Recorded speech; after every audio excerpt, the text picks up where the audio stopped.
Alright, this is another J&D review, and today we'll be looking at the Devil May Cry 3 Play Arcade Dante. So here's the box. It's pretty cool. It's huge too. On the side, it's pretty nice, there's nothing on that side. On the other side you have a nice prototype image of Dante, Devil May Cry of course. And then on the back you have some nice prototype images of Dante. You've got Virgil, who looks quite nice, and then you have the Japanese writing. The overall package is bigger than the DMC4 Dante. I guess it's because of the Nevin. I like the smaller packaging, but I tend to like the Hot Toys nature of this one. You can kind of open it up via crap, I can't remember. But in any case, you can open it up, and then you can see the accessories. Sword, the Nevin, Ebony and Ivory, and then you got a nice biography. So overall, I think the box is pretty cool. I actually like it a lot. Let's take a look at the accessories, shall we? We'll start off with the Nevin. Beautifully done. And you can transform it, see if I have this right way, by rotating it. And I don't have it the right way.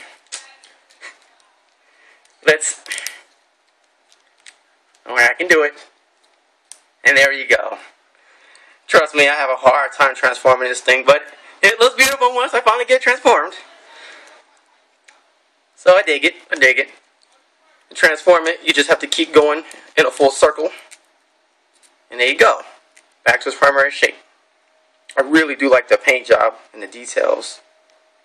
Nice wash, beautiful blending actually. It's actually the best looking accessory, but it's kind of a cheat because it's the most detailed. Then you have the Ebony and Ivory. Pretty damn good. I like the writing on the gun. The butt of the gun looks good and they have all the gold parts. Is it 100% accurate to the game? I have no idea, but it looks pretty good. It actually is the exact same guns that DMC4 Dante had. Slightly less shiny, otherwise the same gun. Then of course, bring in Ebony. Alright. Then you have the Rebellion. And the only thing I really have a problem with is the fact that this is not the sword he's usually shown with on the prototype. He usually has the sword. His sword doesn't have the hilt, the two handles. And despite a lot of Devil May Cry fans saying they're huge fans of the game, they don't seem to know when the sword is correct. Either way, it looks great. Dante looks great with it. It's not a big deal to me. And they actually changed some things from DMC4 version. It's got a nice wash here. And it's got a nice cool looking handle. It's a little bit darker tone.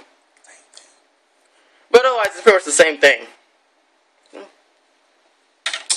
So let's take a look at the Sculpt. So it's actually pretty good. I don't have any problem with them, to be honest. It's actually pretty impressive for the most part. It's like the DMC4 version. The coat looks really nice.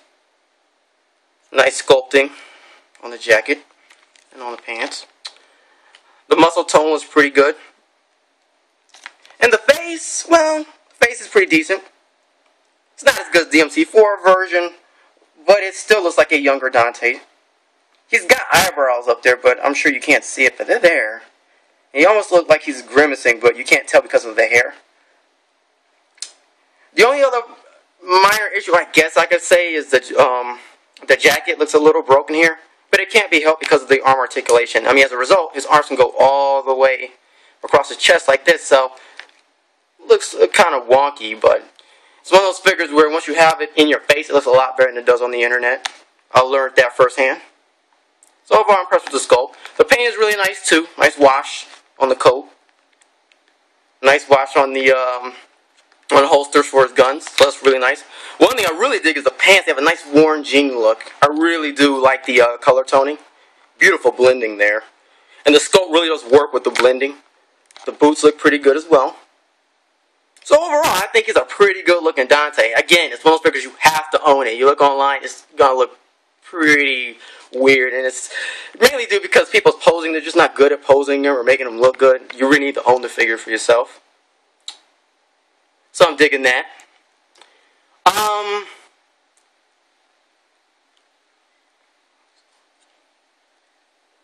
Well, there's not much more to say about the Dante except for he's 10 inches tall. So that's pretty cool. And his articulation, let's get into that. His head goes left and right, up and down. Pretty neat. His arms, we know that new nifty articulation he has. So I can go all the way across his chest and get some really cool poses with that. His arms go up and down. You can swivel the bicep there. He has an interesting ball joint here, which I thought would look real weird, but actually, once you have it in hand, it actually looks pretty good. Works about as well as the first Dante, the DMC4 version. The hands are on a peg, nice swivel. It's on a kind of a clicky joint there. It's got a nice waist swivel right there, and a nice ab crunch or ab swivel. He's got nice clicky joints at the legs, forward and backward motion. He bends at the knees. Now his knees aren't as quite as good looking as the DMC4 version, but it's actually pretty good nonetheless. I really wish players kind of upgrade their knees on all their figures. For some reason, some figures, like their Chun-Li, just not good. But Dante seems to skip this issue. I wish they use it for other figures, but let's hope.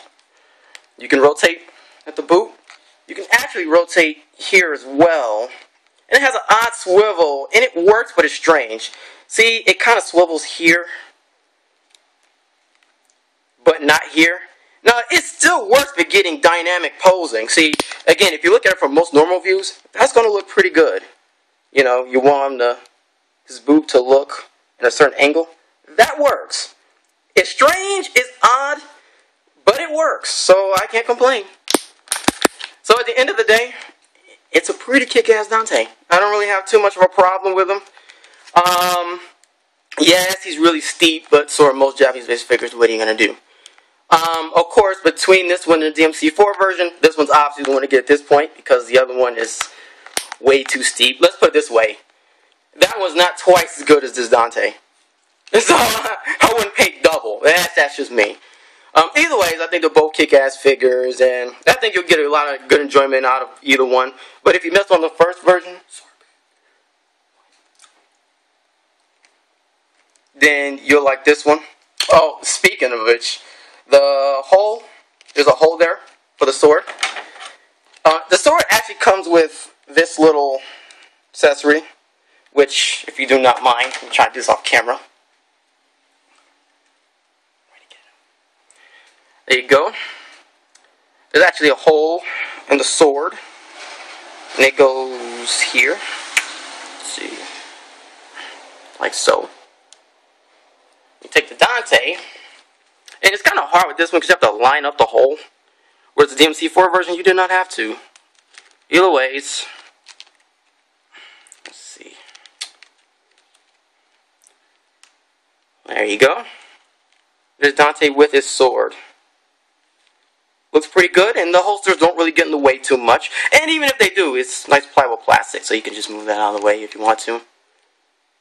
Either ways, of course he looks kick-ass, and I just dropped the sword.